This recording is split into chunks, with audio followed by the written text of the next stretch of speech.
Hey everybody. So this video tutorial is going to be kind of over the flashback and foreshadowing questions that you're going to be working on this week. And so we're really going to look at kind of the lesson objective and then one of the possible questions that you could choose to answer for the next 2 weeks. So our objective for this lesson is going to be to examine the use of a flashback and its importance to the overall story.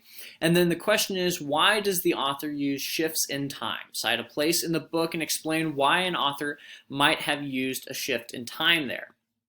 So before we get into the actual text, we're going to take a look at two things. That being the definition of a flashback and what a foreshadowing, or what does it mean to foreshadow. So a flashback is just a brief flash to an event that happened prior in the story. So oftentimes a author or a narrator is going to try to give us more information about something happened in the past, which is supposed to give us perspective about what's happening in the current.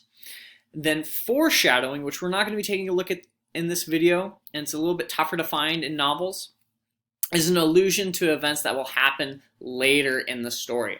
So it's kind of the giveaway that, hey, it's important that we understand that that character said that. There's a lot of good examples of foreshadowing in The Outsiders, but unfortunately, if I were to kind of talk about them, it would spoil the outcome of the story. So we're just going to be looking at what it means to, or why an author might use to have a flashback in their story. So, like I've done in the other videos, I'm going to read through the text first, and then we're going to talk about how this acts as a flashback.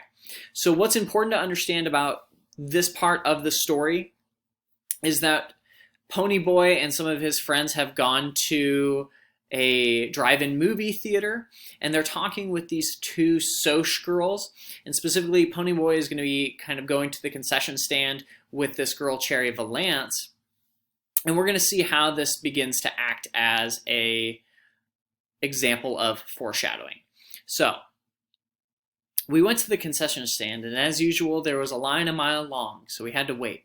Quite a few kids turned to look at us. You don't see a Kid Grease and a Sochi cheerleader together often. Cherry didn't seem to notice. Your friend, the one with the sideburns, he's okay? He ain't dangerous like Dallas, if that's what you mean. He's okay. She smiled, and her eyes showed that her mind was on something else. Johnny, he's hurt bad sometime, hasn't he? It was more of a statement than a question. He hurt and scared. It was the Soches, I said nervously, because there were plenty of Soches milling around, and some of them were giving me funny looks, as if I shouldn't be with Cherry or something. And I don't like to talk about it either. Johnny getting beat up, I mean.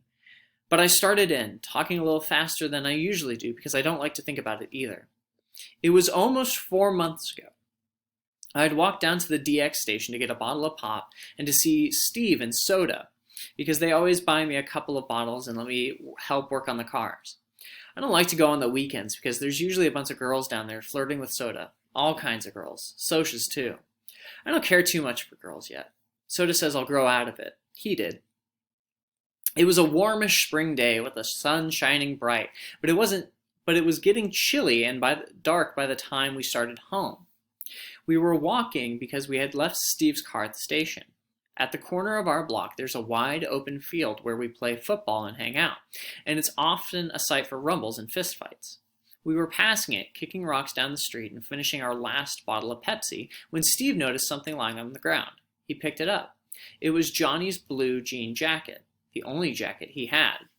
Looks like Johnny forgot his jacket, Steve said, slinging it over his shoulder to take it to Johnny's house. Suddenly he stopped and examined more carefully. There was a stain the color of rust across the collar. He looked at the ground. There were some more stains on the grass. He looked up across the field and with a stricken expression on his face.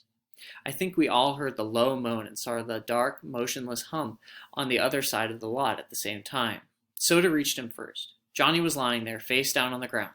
Soda turned him over gently, and I nearly got sick. Someone had beaten him badly. So we kind of go back up. Our question is, why is the author using a shift in time here, and how do we even know it's a shift in time? So the main thing that kind of gives it away is right here when it says it was almost 4 months ago. That lets us know, okay, so what's happening now? We're taking a brief step back, and we're going to go look at something that happened in the past. And the reason why it's giving us, or why the author or the narrator is choosing to mention this gives us a little bit more character information about Johnny. And then this is also going to set up, because they're going to describe the kind of people that attacked Johnny and what they were driving and what they were wearing.